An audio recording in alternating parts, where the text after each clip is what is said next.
साथियों नमस्कार। IFMS 3.0 पर पीडी कार्मिकों का सैलरी एरियर कैसे बनाएं, चाहे वह पीडी हेड के रेगुलर कर्मचारी हो, अध्यापक, वरिष्ठ अध्यापक या सुविधा कर्मचारी जैसे पंचायत शिक्षक या विद्यालय सहायक या कोई भी विभाग के सुविधा कर्मचारी हो।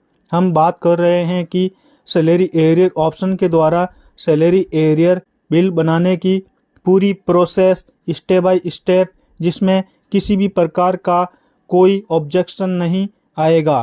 कृपया वीडियो को पूरा देखें और स्टेप बाय स्टेप से अपना या कोई अन्य साथी का सैलरी एरियर बिल बनाएं। सबसे पहले आपको SSO ID में DDO ID और पासवर्ड और कैप्चा लगाकर लॉगिन करना है, जिसका इंटरफेस कुछ इस प्रकार दिखाई देगा। फिर आपको IFMS 3.0 पर क्लिक करना है, जिसका इंटरफेस कुछ इस प्रकार दिखाई देगा। फिर यहाँ पर आपको 3 ऑप्शन दिखाई दे रहे हैं।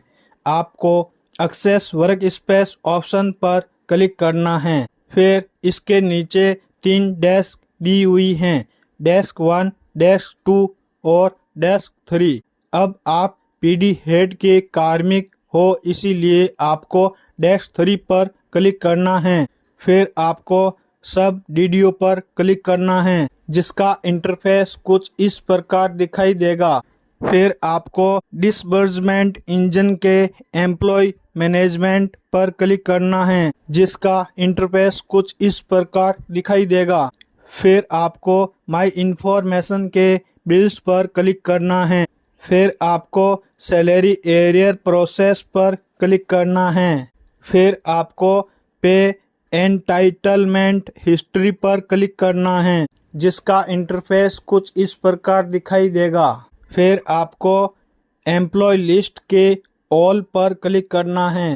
फिर आपके सामने एम्प्लॉय की लिस्ट डिस्प्ले होगी। अब जिस कर्मचारी का सैलरी एरियर बनाना है, उस कर्मचारी के लास्ट में मॉडिफाई ऑप्शन पर क्लिक करना है, जिसका इंटरफेस कुछ इस प्रकार दिखाई देगा।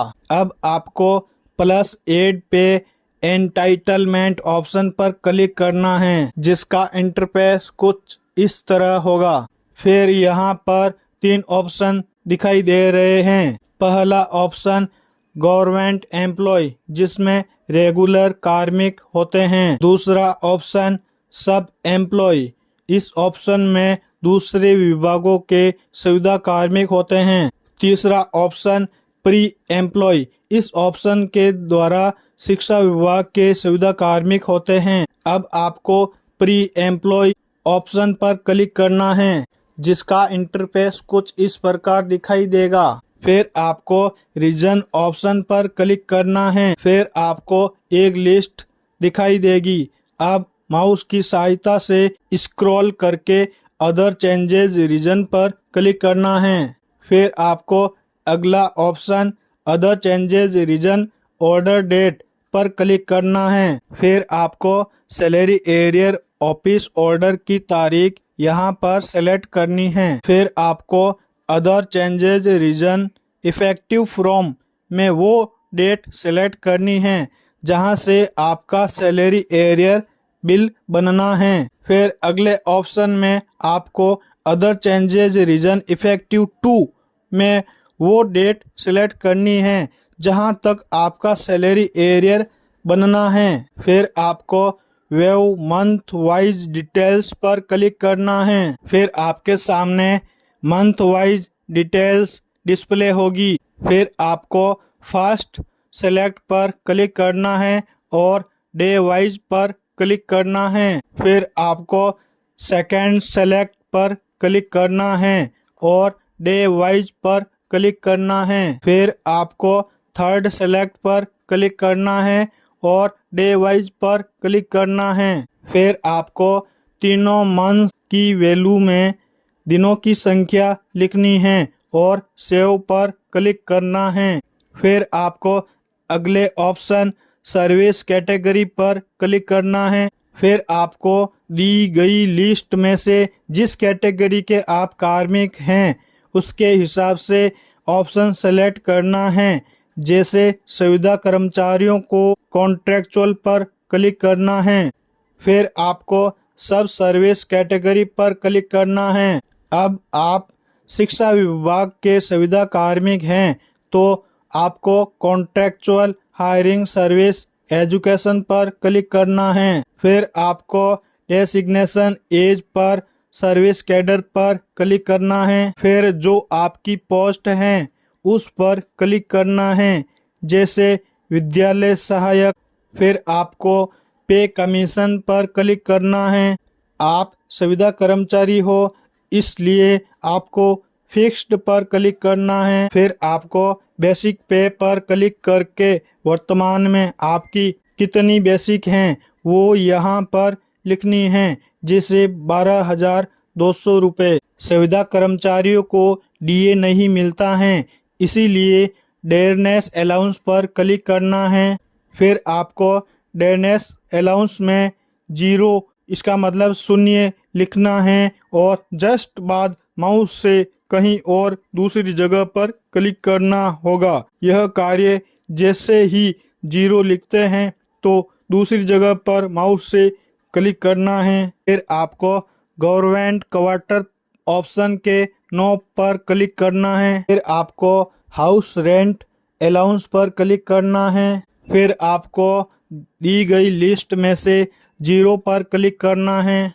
फिर आपको कैलकुलेट ऑप्शन पर क्लिक करना है। अब आप कैलकुलेट पर क्लिक करेंगे तो आपके सामने ये ऑप्शन दिखाई देगा। क्योंकि आप सुविधा कर्मचारी हैं इस कारण आपके अन्य अलाउंस नहीं हैं, इस कारण आपको क्लोज पर क्लिक करना होगा। फिर आपके सामने इस प्रकार स्क्रीन डिस्प्ले होगी। अब आपको एड पे एंटाइटलमेंट डिटेल्स पर क्लिक करना है। फिर आपको डॉक्यूमेंट्स टाइप्स पर क्लिक करना है। फिर आपको अगले ऑप्शन पे एंटाइटलमेंट पर क्लिक करना है। अब अगले ऑप्शन डिस्क्रिप्शन में आपको स्कूल ऑर्डर या ऑफिस ऑर्डर लिखना है। फिर आपको अपलोड फाइल्स के ब्राउज पर क्लिक करना है। फिर आपको सैलरी एरियर की पीडीएफ फाइल जिसमें कार्यालय आदेश, डिफरेंस एरियर शीट, जीए 55 और इंक्रीमेंट आदेश इन सब की एक ही पीडीएफ फाइल में होना चाहिए पर क्लिक करना है। फिर आपको ओपन पर क्लिक करना है। ये देखो आपकी पीडीएफ फाइल यहाँ पर अपलोड हो गई है। फिर आपको सबमिट पर क्लिक करना है। फिर आपको कन्फर्म के यस पर क्लिक करना है। फिर आपको ओके पर क्लिक करना है। आप ओके पर क्लिक करोगे तो इस प्रकार से एक विंडोज डिस्प्ले होगी। अब आपके द्वारा सैलरी एरियर का बिल बनने के बाद कहाँ पेंडिंग है यह देखने के लिए आपको माई इन्फॉर्मेशन के माई टास्क लिस्ट पर क्लिक करना होगा, जिसका इंटरफेस कुछ इस प्रकार दिखाई देगा। फिर आपको ऑल रिक्वेस्ट पर क्लिक करना है। फिर आपके सैलरी एरियर का स्टेटस यहाँ पर देख सकते हैं।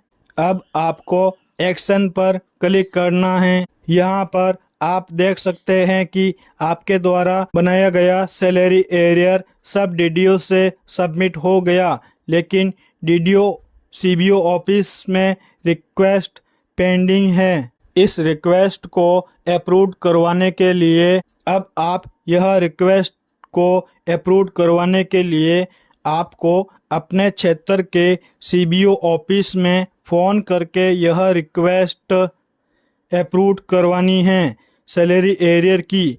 फिर आपका बिल बन जाएगा और ट्रेजरी फॉरवर्ड हो जाएगा वीडियो के द्वारा। अगर आपको इस वीडियो में किसी भी तरह की कोई परेशानी आए तो कृपया करके मुझे कांटेक्ट कर सकते हैं 9414567996।